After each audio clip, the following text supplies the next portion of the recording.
Okay, so welcome everyone to the webinar on Agile Leader by Zuzi or Zuzana Soshova. And please, Zuzi, correct me if I'm pronouncing your name incorrectly. Yeah, so bottom of my heart and everybody in the community wishes to thank you for taking time out and enlightening us with some great stuff beyond the obvious textbooks available. So I've been part of your sessions earlier, but I'm sure in this community there'll be quite a few people who are going to be hearing, interacting with you for the first time. So thank you very much. So everybody about Zuzi. Zuzi is a certified Scrum trainer from Scrum Alliance, author of 2 best-selling books, The Great Scrum Master and The Agile Leader. And if you have not got the opportunity to read them, grab a copy, do that because it is such a nice read. I have read both of them and I really like both the books. Simply written with some amazing stories. Okay. So how we are going to have this session planned, after a minute or so, I'm going to hand over to Zuzi and spotlight her. And she's going to be in the big screen, also share a little bit of presentation. I would request you to hold your questions till end. Okay, we would really like it to be interactive as much as we can, but hold your questions till the end. And once the talk by Zuzi is over, I would request you to use the raise hand feature of Zoom. Okay, let us try that now itself. Okay, rather than direct raising hand because I cannot see everybody on one screen. Can you just do raise hand feature on your Zoom? It could be under the reactions option. Yes, I can see many of you. Absolutely. So keep it raised for a moment. Let everybody raise it. Yes, I can see mostly everyone. Yeah, that's wonderful. So not clapping, not thumbs up because it does not stay. I would say raise hand just like I am doing now. Okay, raise hand feature, it will be under reactions or under the participants list. Okay, that's wonderful. Yeah, so we will do that. Please raise your hand at the end of the session and I will moderate questions one at a time. We have to do the maximum possible within our available time box. So now you can all lower your hands. And as you do that, I'll hand it over to Zuzi and I'll also spotlight her in a moment. Yes. So you can all lower your hand and let me. Zuzi, you are moving around. That's because of those hands, I guess, because Yeah, those people with hands go before me. So that's how that. now I have taken a good hold of you. So let me. Okay. I have made you the co-host also, just in case, but you don't have to worry about any moderation. And let me also spotlight you. And then there it is. So there you are on big screen now, Lucy, and it's all yours. Welcome once again. And we are all looking forward. It's up to you now. All right. Thank you for inviting me to this lovely community.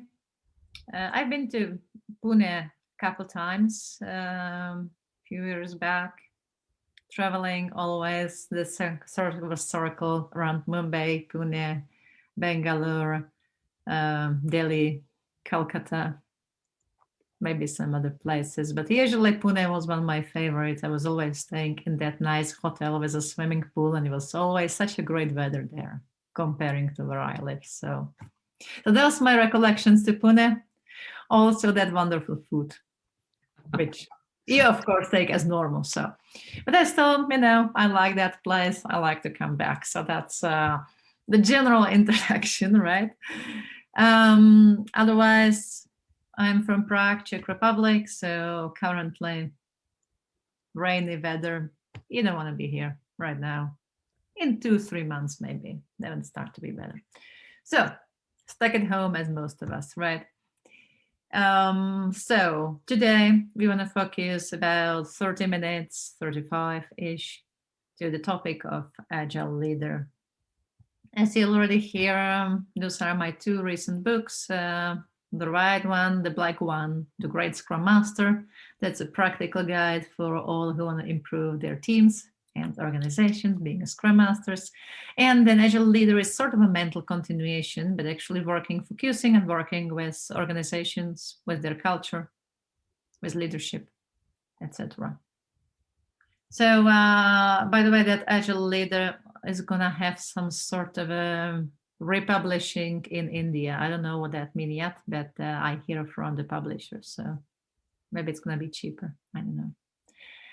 So, a little bit about that. So, I want to share one story with you, how it all started for me, because I'm all about in Agile from 2005. And at the beginning, I've got this dream, right? I want like everyone to know what Agile is about, like understand that the term exists even, right? And now I need to rephrase it. They mostly know, but they don't understand what this means. So currently I'm up to help everyone to really, and by everyone, I really mean everyone, to not only know there is some Agile, but also kind of have this feeling like, what is that about? So they understand. Now, how I started, right? Not how I started completely my journey, but how I started to changing organizations. So one summer afternoon, 2010, I was given 3 departments of developers, testers, and hardware guys. And I was asked to build one single department of engineering out of them. The department with high collaboration, high trust, ability to build cross-functional teams across those domains. And I was also asked to come up with my own idea how I want to run this department. So I went at home, sit at the garden and kind of thinking like, wow, I can finally change it, right? Like this. And then the image of 100 people, 120 people coming, to my office every day asking for, can you approve this? Can you tell me what I should do? Can you decide? Can you this, and that? Can you approve my vacation? Right? It's like, it's too much. Maybe I should just, give up. Why I have to always fight this whole thing, right? So I'm thinking maybe I just stop this right now and do it the traditional way, right? But then, new day brought a new challenges, new light. And I thought that maybe I should just give it a try. So I actually find the courage to present this very different structure with like no managers, only self-organizing teams with Scrum Masters, product owners back to the board. And eventually it got approved.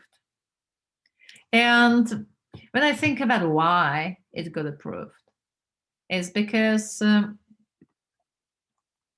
I was quite clear from the very beginning. I didn't say I want to be agile. I just say, hey, I want to do things differently because we need higher flexibility and we need faster learning. And I also believe that motivated people can come up with more creative idea and bring some added value solution to our customers, right? So I didn't start with being agile. I actually start with why we need to change. So my first tip for today says agile is not your goal. It's just the best way, to my current knowledge, right? The best way how to achieve some of your more strategic goals. So that's one of those tips, right? If your organization is on that agile journey, challenge that. Why are we doing agile? And what do we want to get? What it brings us, right? And sometimes you learn like, I don't know, we read it in the newspaper or everybody is doing it. Well, that's not enough, right? So what you really need to get is some sort of a sense of urgency, some sort of a very, very important reason why you want to change. Because if you don't find it, people give up. It's too hard to change the way how you think about things and how you approach things. So keep in mind, agile is not your goal, and unless you find the real strategic goal, don't change. So what I have for you here are 3 queries, right? If you can go to menti.com, and once you open that web page, there is this code, and it will be on my second screen as well, right? There's the question. On the very top of that screen, you see the code, right? Go to menti.com and use the code 54704958. And the question you got there, once you do that, is what are your goals?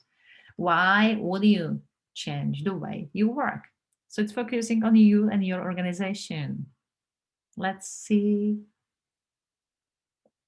what's the first answer, because we should see the results right away once you do that.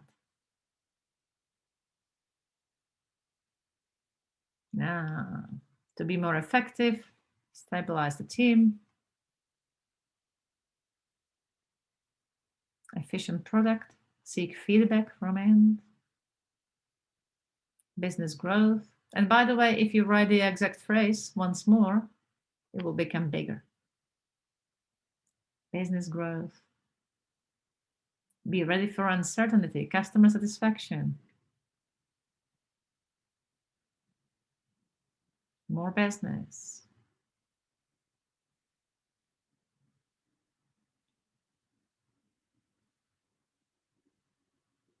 Currently, the winning customer satisfaction and to be more efficient.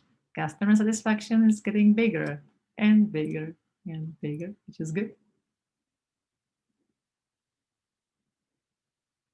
Follow the buzzword. That's one of those don't do that, right? Business growth, flow of work, better results, more free time, efficient.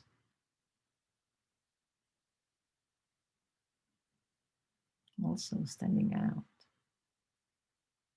So at the end, I will share with you those keywords, and so you can have a look what your friends and colleagues were sort of saying as well. Currently, customer satisfaction, to be more efficient, are the winners. Efficient, more free time, better results, efficient and effective, right? You can continue voting. I'll share the final screen with you later on. But now we go back to our presentation.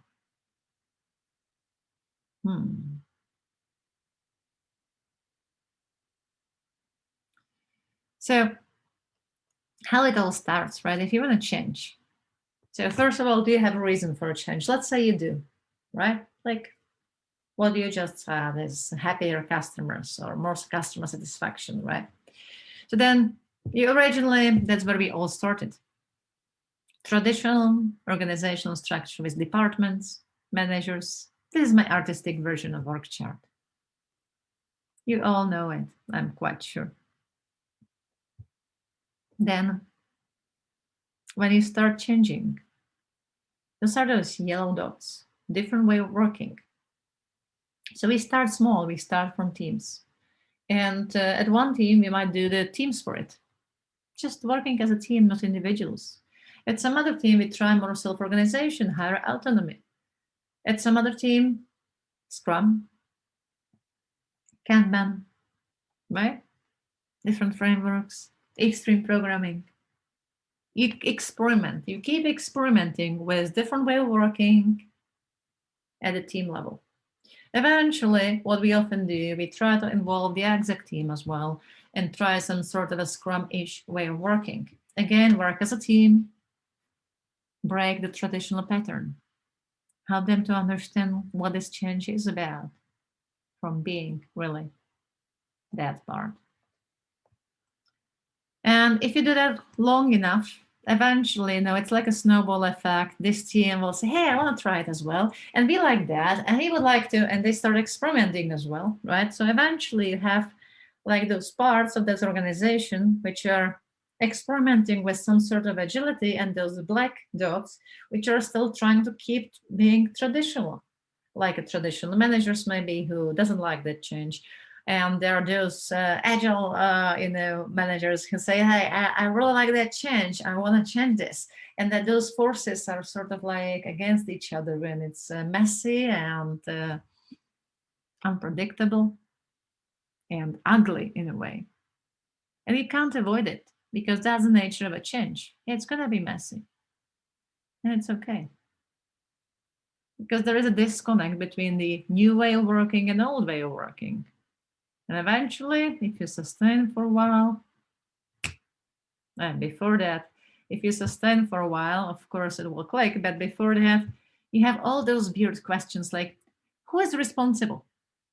That was the most common question of my manager. Like, he came to me always and saying, like, who is responsible? And I was like saying, team is responsible, right? Because in Scrum, the Scrum team is responsible. That's the key thing. And I was like, no. Team can't be responsible. It's like, okay, then I am responsible, right? He was like, no, you can't be responsible for everything. So we had this never-ending conversation, but the key part of it is that there was a disconnect in our understanding, in our beliefs, in our mindset, in our culture. Right? I was part of those yellow dots and he was still part of those black dots. He was not against it, he just didn't understand, right? So all you need to do in this phase, dealing with this washing machine sort of thing in the organization, this fuzziness, well, be patient and just give it a time. Be a good guide for those people. So be patient and explain, hey, so I understand that it might be difficult for you to understand this, but would you mind joining us for this Friday? We have this sprint review. Would you mind joining us and see how we work? Right? Those type of things. Invite them. Welcome them to your new world. They will come. And eventually they will like it. So I'm now coaching several organizations where actually this disconnect is not that big anymore. The management, the top level management is saying we like the outcome. So we like that there is a higher value delivered, we like the motivation, we like that there is a higher quality, not that many bugs anymore, etc. They like the improvement, it's significant in their eyes. But they're also very honest, they're saying, but we don't like this whole thing, it's fuzzy to us and we don't know how to deal with it. So we like the outcome, but we sort of are still very uncomfortable with it.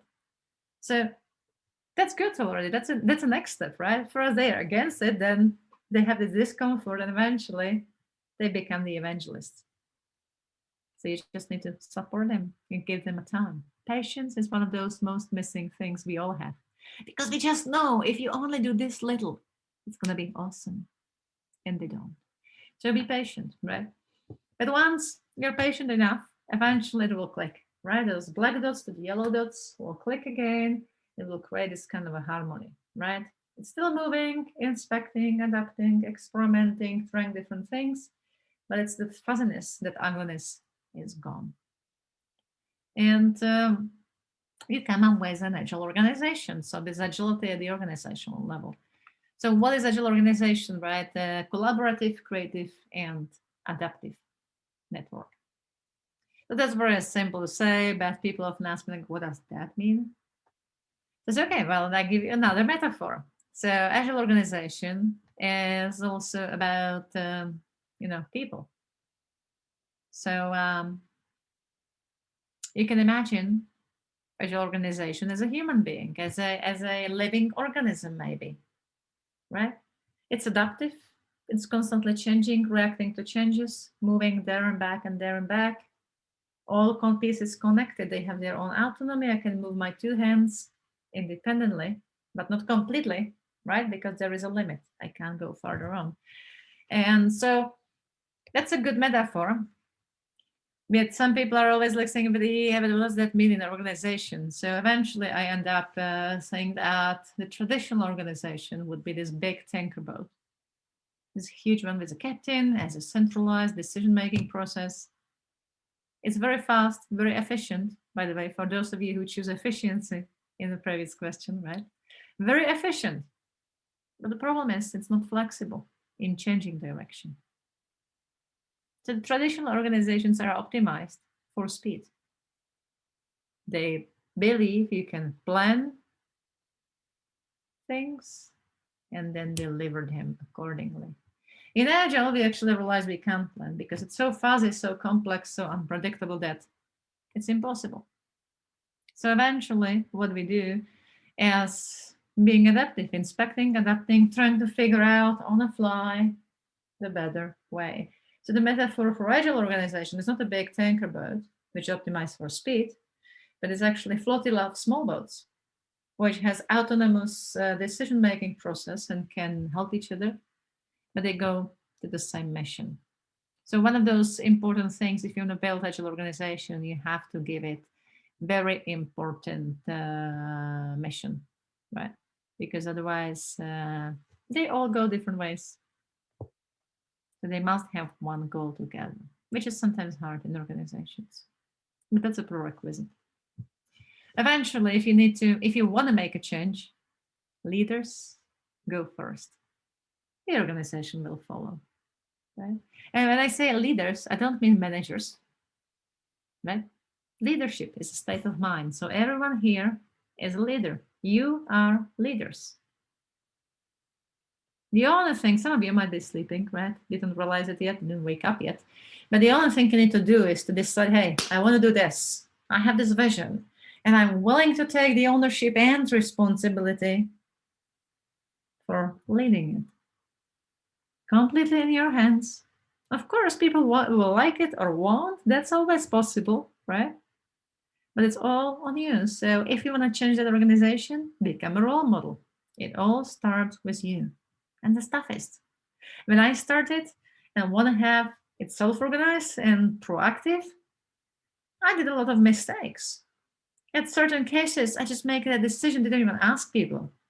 But we have enough trust so they actually come next day and tell me, hey, yesterday you keep saying that we need to have a space to come up with our own ideas, but you didn't give us a chance.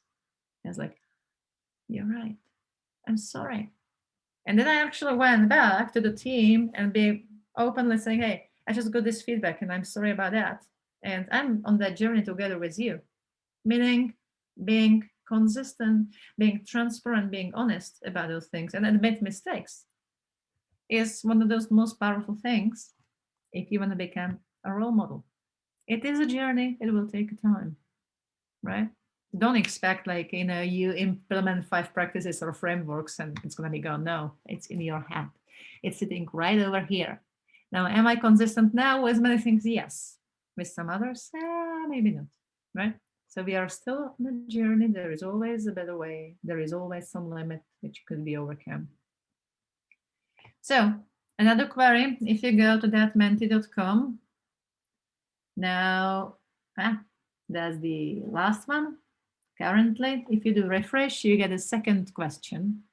What is the most important for leaders to change on their agile journey? So what do you think is the most important for you as a leader to change? Mindset, huh? Behavior. Right there, right? Belief, mindset, lead by example, delegate power and control, growth mindset,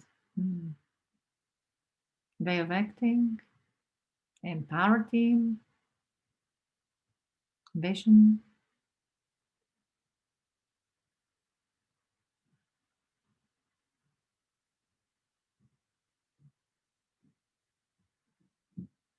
Be empathetic, trust, inclusive knowledge, understanding, servant leadership, leader, deliver better value.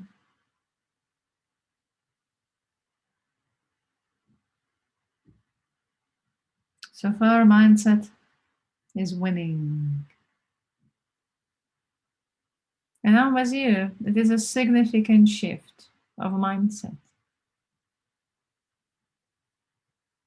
And it's painful. At least it was for me.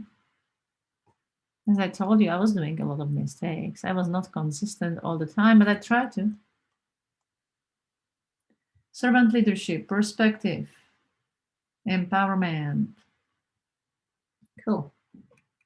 Again, you can finish that. We'll see that at the end. Now, how? Right? Well, that's a good question. How shall we start? Okay, I want to be changing that organization into being more agile, but how? So it all starts with culture in my head, right? So I have this metaphor of culture being this clam, this sea creature, right? With 2 halves. They can go further from each other or closer, or further or closer. One half is the structure, the other half would be the mindset. The structure is about things which people usually talk about. Like, I want somebody to change this. Maybe, right? So the structure pieces are like decision-making process. that hierarchy, the management structure, departments, roles and positions. Are they like deep, narrow down, or more general? Then payment structure, right? How do you evaluate people? How do you distribute the bonuses? Measurements, governance, policies, processes, right? All that hard stuff. On the top, you have that mindset piece. And that's about behavior, self-organization, self-management, taking over the responsibility, ownership, having trust with each other, collaborate, openness, safety, right? But also, do we have one vision or together one goal? What is the organizational purpose? Does it even exist? What are our values? And what is our identity? Who are we in this organization? Why are we here? Right? Those type of things. And what my experience is that you can actually easily in any organization start working on that mindset piece and changing the way how people operate, how they think about things, how they behave. A little, not completely, but a little. And once you do that, what I actually try to achieve is like make some of those hard steps from structure part irrelevant. So I'll give you an example. For example, a lot of traditional organizations believe that goals and objectives, individual KPIs are important because that's how we tell people what to do. So in Agile space, I don't find them important or interesting at all. I just actually feel they are very often doing the opposite job that we want them to be done. So I don't think they are useful. However, if I go to organization, I'm not saying get rid of your positions, get rid of KPIs first. What I do, I help them to start work different way, change their mindset first. And then by that, I actually show the rest of the organization, hey, those things are irrelevant now because we behave differently now. We don't need them anymore. Right? So for example, if you do the cross-functional team, you don't need the positions anymore because people are just team members. They deliver value, right? There are no roles in that team. So that's one way how to make those positions irrelevant. It's good to know what is actually our problem, right? Sometimes people are like, saying, hey, we're going to implement those wonderful agile practices, like remove positions completely because that's cool. Well, I don't think so. Why would you do that? What is this position really blocking, right? So the thing is, you only change things when you see a reason for that, when it's in your way to achieve something, right? So that's why the culture is important and why those two halves are important as well. Because it gives you some sort of a roadmap about where to focus and what to change there. Eventually, working with organizations is tough. What you really need to do is to be able to listen to the voice of the system. Meaning, there is no right, no wrong at a complex human system organization level. We don't know. So all I need to do to be able to acknowledge that is to mentally go up and see things from broader perspective. Whatever is happening is just so-called the voice of a system. Yeah, that's interesting. Those guys are frustrated and those guys are happy about the same thing. Isn't that fascinating? Right? That's a top level view. Now, who knows what is right and what is wrong? Because at that level, you need to stop judging. What is good for those guys might not be good for those and vice versa. From the horror at the very top, there is no right, no wrong. And once you're able to acknowledge that in your head, in your mind, then this positivity piece, this last line, everyone is right, but only partially. Okay? So everyone is right, just only partially. And that's this optimism, that is great, cool things, right? So finally, being an agile leader, right? You need to get a few competencies. The first one, top section, right? That's the vision, motivation, and feedback.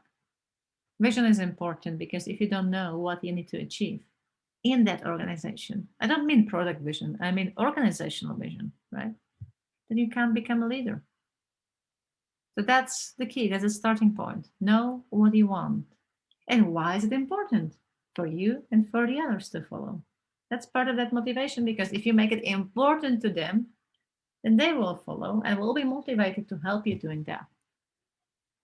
And then finally, in Agile, right, you need to be able to listen to that feedback. It's not about giving feedback that much, little, yes, but it's more about receiving that feedback. It's even more important. Can you receive that feedback? Can you change based on that? Right?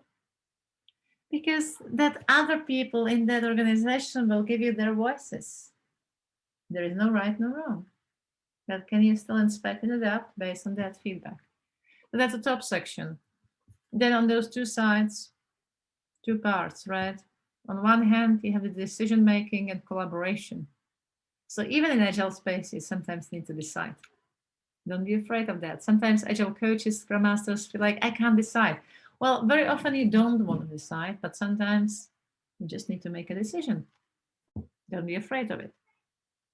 Now, the counterpiece is not necessarily a delegation, but it's more about collaboration. So can you collaborate? So one time you might decide, the other time you just might to decide to collaborate, which is more fun.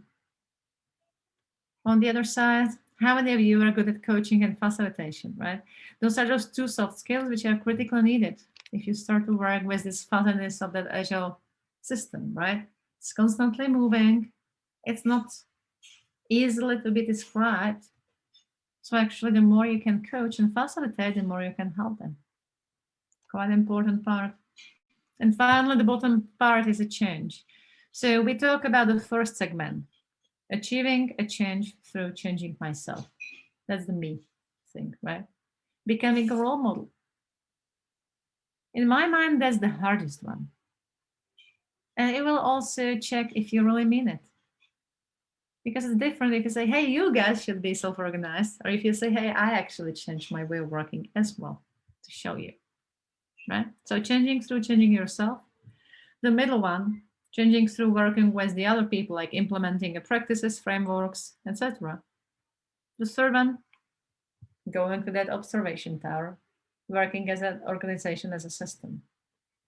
So again, if you want to change that organization, you need to be able to do all three. They're, I would say, equally important for being a leader, introducing a change. So that's are the competencies. You're not going to be ideal in all of them, but try to find your weak spot and improve it a little bit. Then again, find your weak spot and improve it a little bit. And through that continuous improvement, you eventually become great. Myself, I started with coaching and facilitation because I have no clue about those on beginning of my journey. And then I was doing more about decision making, sometimes collaboration, change management, focusing on a better vision, going back to coaching, facilitation, right? It's a never-ending process. There is always a better way. Mindset. If you're interested about that mindset, there is this tribal leadership book, which I would recommend you to read. It has a good stories from how to change the mindset of organizations. There is another book which I will recommend you to read, and that's Turn the Ship Around. So that one is for those who want to understand that it is possible. So this book is written by a commandant of a U.S. Army, the submarine, and he actually described his journey, how he completely changed the way how they work with people, how to build this we mindset, how to help the other leaders to grow. Very often what happens to me, people are saying, hey, it will never work in our bank or in our telco or in our huge corporation because we are doing this critical stuff. Well, maybe. But how about if you feel that way, if you read this? Because if they were able to do it in a Navy submarine, maybe you can do it as well, right? In this case, it all starts with you. Do you believe it or not? If you believe in it, you're going to make it. Sooner or later, but you will. So very often, the biggest enemy to changing the organizations is you yourself. When I started, I didn't believe in it at all. I felt like it's some sort of a stupid, silly, boring process, right? But then eventually, through experimenting and being dragged into that thing, I realized it's actually working really well. And I started believing in it. And then that was the first time I was really successful in implementing it because I've got my internal belief. So again, this book is a good recommendation for those of you who feel like it will never work in our environment. Well, try to read it and see if you can get inspired by this. There is no magic in it anyway. The question for you is, how can you help others to become leaders? How can you help them to grow, right? And support this collaboration, this co-ownership, this co-creation, right? This we culture. My last mentee.com here, right? This time,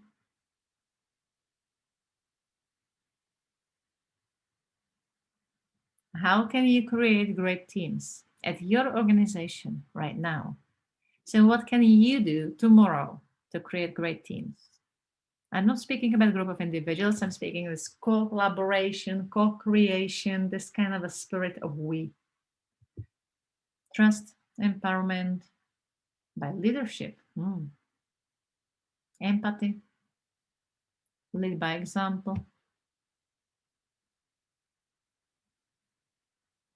empowerment, be open, trust and transparency. Empowerment and trust is winning so far.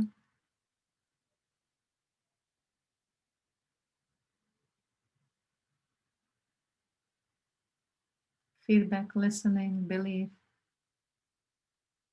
hiring right people, respect, servant leadership, being a leader, focusing on Scrum values, trust them, right? A lot of great stuff. So trust, empowerment, respect, and transparency is the so far final winning phrase, right? So I will share with you all those three things at the end, so you can get your results, right? To see them. But I'll go back now to finish this presentation. 3 tips, a summary, right? Agile is not your goal. Agile is just the best way how to achieve some of your strategic goals, but not a goal by itself. Keep that in mind and search for the deeper goal before you start changing anything. Second, leaders need to change first. So have your own vision. How are you going to change that organization or team or initiative? And go public with it. If they like it, they follow, right? Be a role model of that change. The organization will follow. And finally, the third one, help others to become leaders. Help them grow. Support this collaboration, co-creation, ownership, this we culture. Here is a link to my LinkedIn. Feel free to connect. And I would like to open it for questions.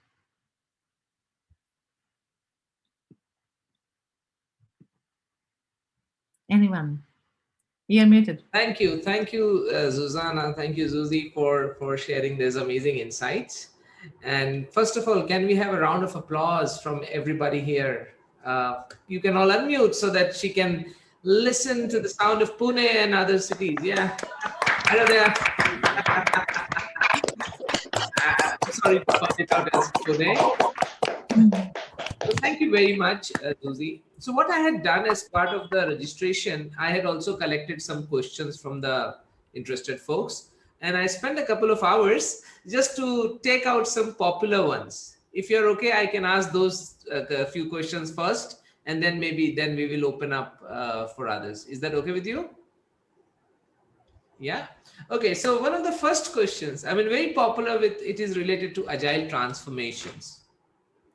Many people, they want to know here, what is the number one, the most important reason for agile transformation so-called failing, right? We say agile transformation not giving us the desired results or not succeeding, we always brand it as a success or a failure, right? So So what's the most common reason for failure? yes, failure for agile transformation. Number one, Um, according to you. Number one, you don't have a reason. You just implement Agile because it's new, because it's cool, or because somebody told you to, right? So that's the most common.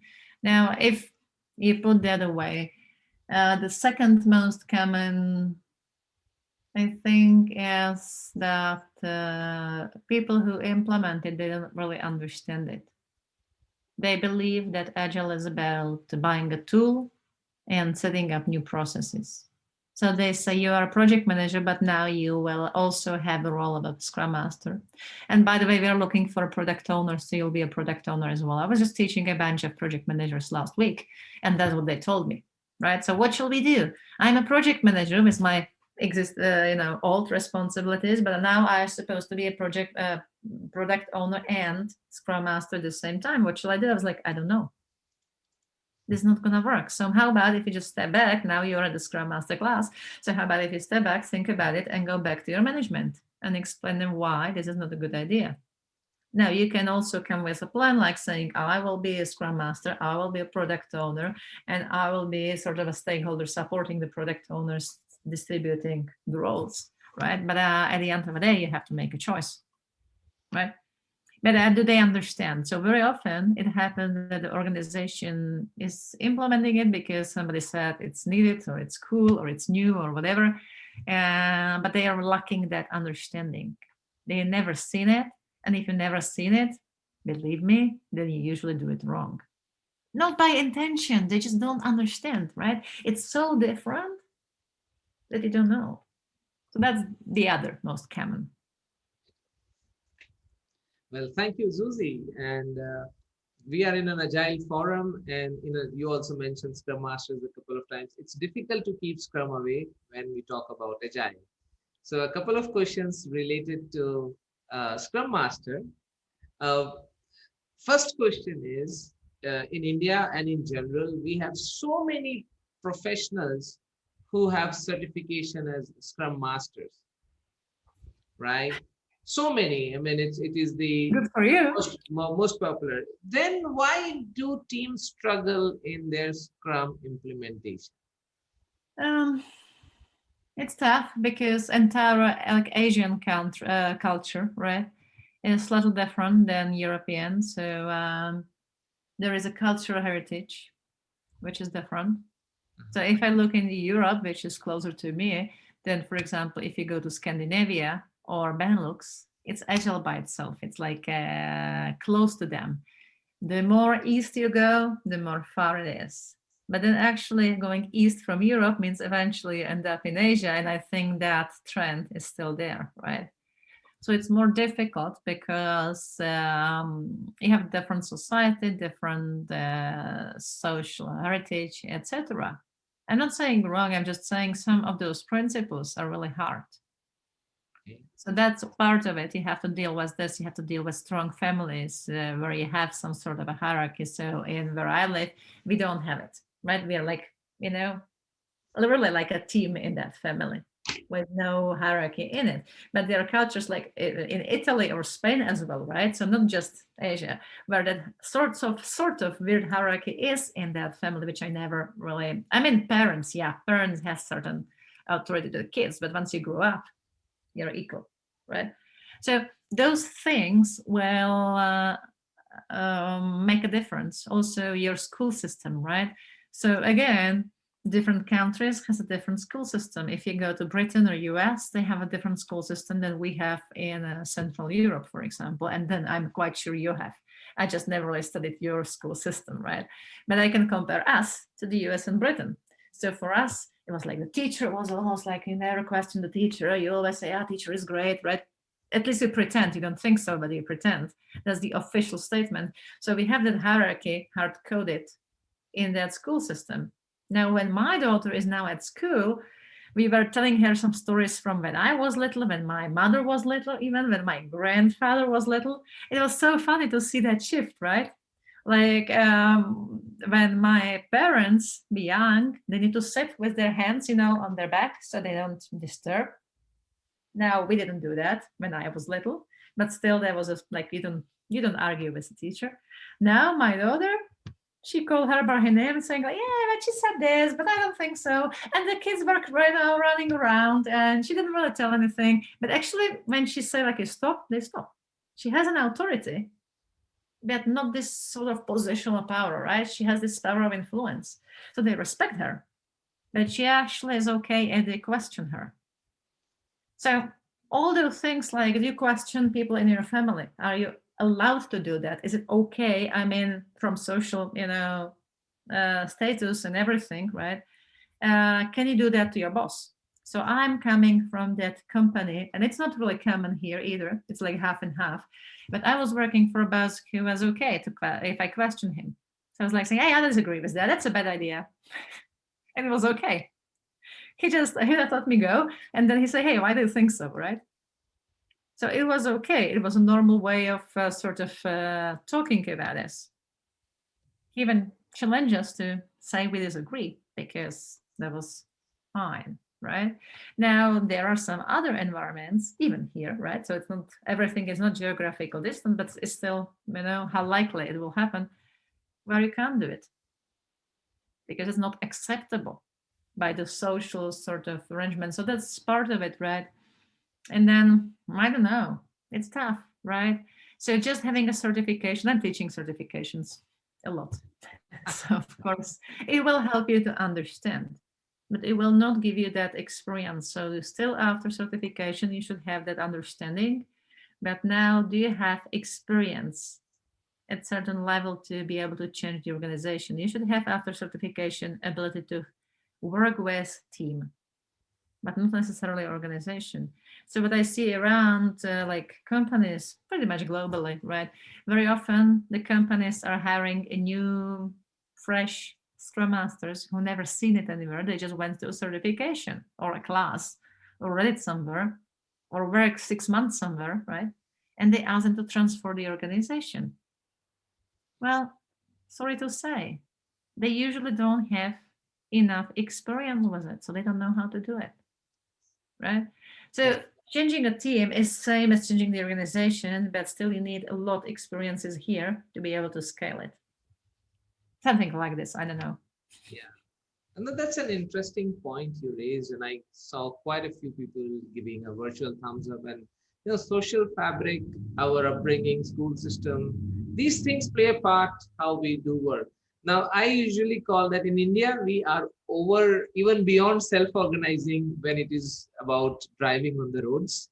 We are much more than that. We can very well, self-organize ourselves for other reasons. But when it is in the boardroom, we are very different people because of the way we look at our bosses and stuff like that. So, And that might be in your way to really get this open agility, right? And we don't have it either, by the way, right? In my culture. yeah. But if you go to Scandinavia, for example, they don't have some of our problems because they're just good used to approach things that way, etc., right? So it's also mix of culture and everything, right? Right. Thank you, Susie. Before I proceed with a couple of other very good questions on my list, I just quick check. Anyone has a question, please raise your hands. Virtual raise hand will help. Yeah, I'm giving you about 5 seconds and then I can moderate. You can directly ask the question. Okay, so we have Ajinkya. Ajinkya, would you like to put your question forward? Yeah. Hi, Susie. It was a really nice talk, and I really enjoyed it. One thing I understood is when you are talking about this, applying different, ways of being agile, so to say, like we would try to use Scrum somewhere, we would try to use Kanban. Then we are having this pockets of different teams trying to do different way of delivering value.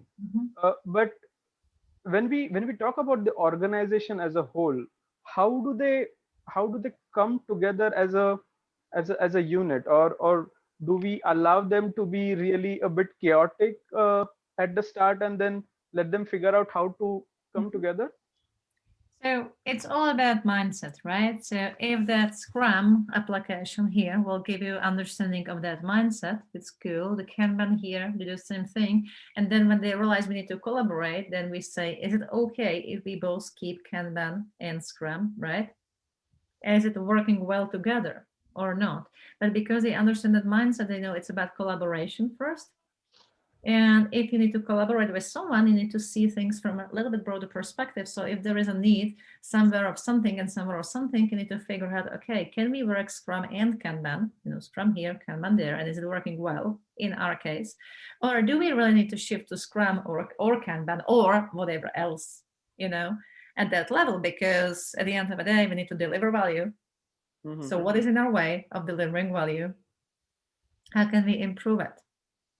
So I think that starting point could be fuzzy because it's about showing them how collaboration works, what is the value, like what does it mean value delivery comparing to feature delivery, what's the difference, etc. Right? And when they learn it, then they also learn that sometimes you just need to change the way you work, because if you want to collaborate with, if I want to collaborate with people in the US, I sometimes need to stay up late. If I want to work with Asia, I would have to wake up early, time to time, maybe not every day, right? So those are those trade-offs. Okay. Similar to that, yeah, I'll come back to you, Ajinkya. I'll come back to you. Let's wait. Yeah. So I will give. I know there are quite a few people. So I will give this opportunity to Amit. Amit, can you ask your question? And I would appreciate if you can come on video while you interact with Zuzi. That'll help. Yes. Thanks. Hi. My question is actually the current culture. What I've seen is like when you talk about the Scrum Master, everybody thinks that the senior person who's in the team, he will think about that. So what Scrum Master do, right? But that Scrum thing or that Agile thing, it do not come to the junior people. We don't coach them. Like we coach them of technologies, how to work, how to solve the issues, how to learn the technology. But we don't coach them to be frank, be open, be more talkative. So we don't ask juniors about that. That's my thing, that we should do that more so that the people should understand what Agile is, how we can contribute to it. They can get to the idea once they know that they have the right to talk. They can express their whatever they want to say. It's nothing to like they should be expert, give some expert advice, but they should start from somewhere. Right? Yeah, I agree with you. We need to do that more. But that's a job of a Scrum Master anyway, right? So a Scrum Master is a leader. It is a leadership position. And sometimes some of those new, fresh Scrum Masters, they need to grow to that, right? So they are able to work with a more complicated environments. But you're right. It actually happened that, sorry. You'll have to move on, Amit. Yeah. So, this Scrum Master is a leader. You already answered. There was one question on my list which says, I am a Scrum Master. How can I become a leader? So I thought maybe I'll pass it on to you. I get a lot of questions from some of my participants saying, I have been doing Scrum Mastery. Now I want to take up leadership role. I think you clarified in your session also, leadership is more of an attitude. That's mine, right? Yeah. So there's something interesting here, Zuzi. How do I know that I am an Agile leader or I have become an Agile leader? That's a question from many of the folks here. How do I know? You are not afraid to say, I want this, and say it loud and ask people for help. Hey, I have this idea. Will you help me? And sometimes it might happen that they say, no, sorry, we are too busy, which means the idea was not attractive enough, or I was not clear enough, right? But you're not afraid to speak up and say, hey, I want to do this and I'm doing it. And you either follow or I do it right away because I believe it's important. So I think that's how you know.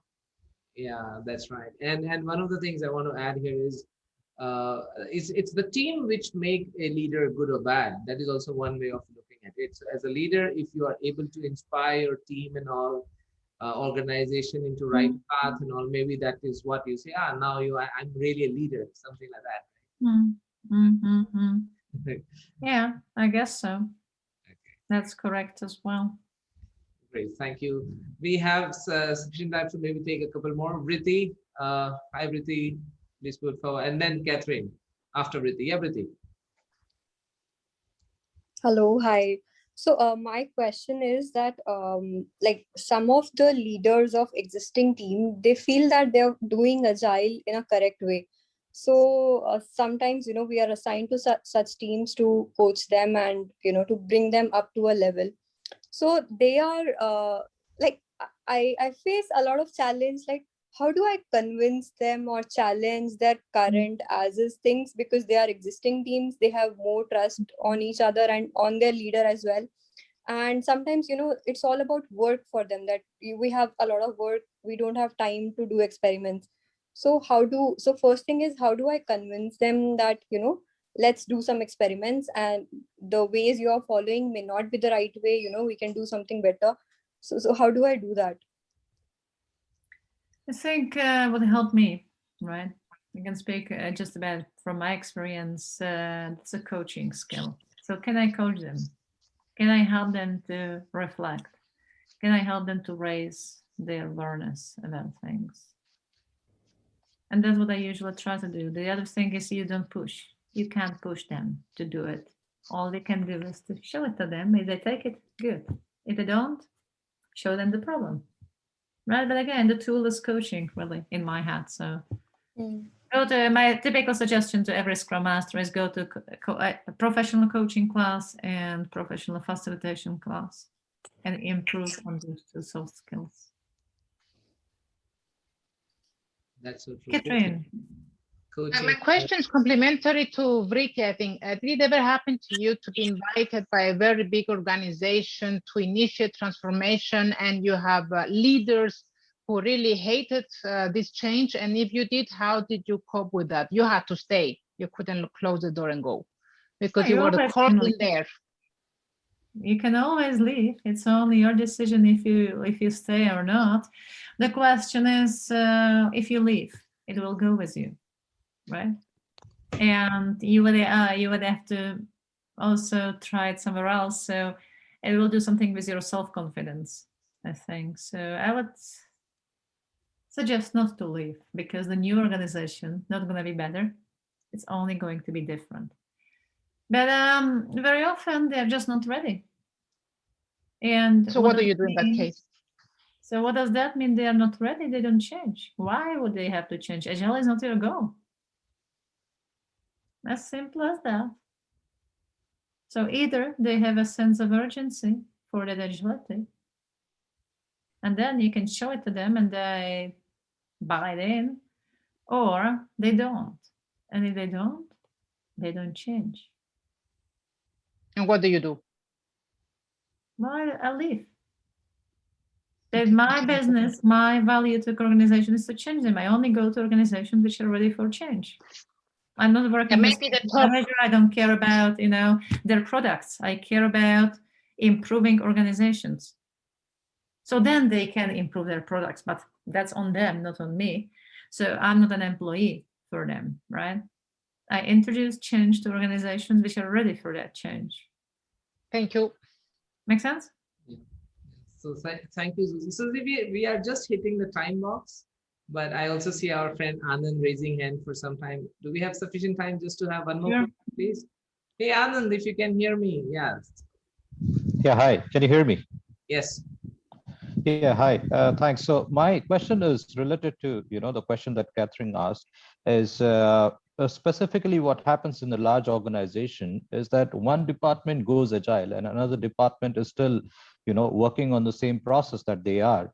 And when we have some dependencies with that department, it goes like you have some task on the sprint board and they work on the same task as their traditional processes. And this, this impacts your sprint delivery and you cannot meet your sprint goals. So what do you think, like in the large organization, the whole organization should go agile, or partially? Like what would be the overall strategy in terms of the transformation? Eventually, if they have a need for agile, they all have to go agile, right? Otherwise, they will not get the outcome of it. It's not about one team being agile, it's about the overall organization having that capability. So eventually they have to go all agile, but if you have that issue with the other team, well, then can you visualize the impact of it? Can you show everyone like what will happen? And does it matter for the organization? So you don't finish your sprint goal, so what, right? If the organization say that, then it is not urgent. You can mock it up, right? You can run some automated tests around this to simulate it. That's okay. I was writing software for pacemakers, defibrillators. We've been simulating a patient, we've been simulating a pacemaker, we've been simulating a hardware on which that application has been running. And when we got the real device, or person, of course, we just change those tests to the real thing, or people, of course, right? So, and we it didn't really bother us because we were able to continue. So mock it up is one way, or visualize the pain. But that pain must be, imagine you're the CEO and you go to them and tell them like, we can't finish our sprint goal. So they're like, what? So what, right? Like, why should they care, right? But if you say like, hey, this organization will actually lose $10,000 because of that. So, oh, how come? Oh, that's it. Change it now, right? So that's what you need to do. Come up with a business case. What's the impact of this? If we continue doing it this way, what happened? If we change it, what could possibly happen? And make it, get their buy-in, let's put it this way. So show a dollar impact, basically. Yeah, but it doesn't have to be dollar impact. We just, in one case, we just say, hey, we're either gonna deliver it in 2 years from now, or we do this change and we can actually have it in 3 months. What do you want? Okay, yeah. Right? So it could be the impact, right? It's very often digest into money, but it doesn't have to necessarily. So just on a lighter note, another interpretation of Anand's question could be, can we be 65% agile for now? So, now you can be anything. The question is it sustainable? And I don't think so. Just on a lighter note, many times, you have this, we are not fully agile, we are there and stuff like that. Which means that organization is pretending. They try to label it, I sometimes, for some of my trainings, I had this t-shirt from Agile Prague conference, which I organized. It says a big letters Agile here. So I often joke with people when I have it, like, those are the people who would just, I don't have it now, sorry. But, those are the people who would just buy a t-shirt, right? Just because you have a t-shirt, it doesn't mean you're Agile, right? You just claim it. So now you're either going to do that really like significantly. Well, thank you, Zuzi, and thank you everyone else. It has been. Thank you for inviting me. It was a lovely conversation. Yeah, and I'm pretty sure that these folks are so enthusiastic that they can continue for the next couple of hours. But we have to respect everyone's time here.